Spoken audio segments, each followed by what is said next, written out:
السلام علیکم۔ ایک بچہ اپنی ماں کے ساتھ دکان میں داخل ہوا۔ دکاندار نے بچے کی طرف دیکھا تو وہ اسے بہت پیارا لگا۔ دکاندار نے ٹافیاں والا ڈبہ اٹھایا اور کھول کر بچے کے سامنے رکھ دیا۔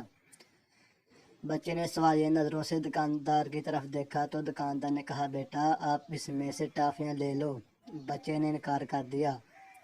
دکاندار نے اصرار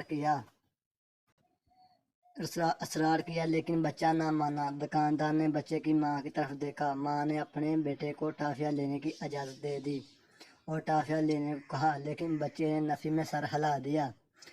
اب دکاندار کے ساتھ ساتھ ماں بھی حیران ہو گئی کہ بچہ ٹافیاں کیوں نہیں لے رہا۔ آخر کار دکاندار نے خود ڈبے میں سے مٹھی بھر ٹافیاں نکالی اور بچے کی طرف بڑھا دی۔ بچے نے فوراً ٹافیاں لے لی اور خوش ہو گیا۔ گھر آ کر ماں نے بچے سے پوچھا، کیا وجہ تھی کہ تم نے پہلے ٹافیاں نہیں لیں؟ پھر جب دکاندار نے دی تو تم نے فوراً پکڑ لیں؟ بچے نے مسکرا کر کہا، پہلے دکاندار مجھے ڈبے میں سے ٹافیاں نکالنے کو کہہ رہا تھا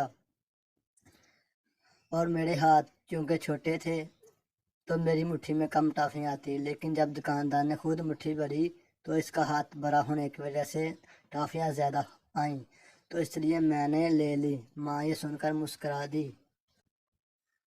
اس کہانی سے ہمیں سبق یہ ملتا ہے، جب ہم اللہ سے کچھ مانگتے ہیں تو اپنی سوچ کے مطابق مانگتے ہیں، لیکن اللہ ہمیں اپنی شان کے مطابق عطا فرماتا ہے، تو ہمیں اللہ سے اس کی شان کے مطابق مانگنا چاہیے۔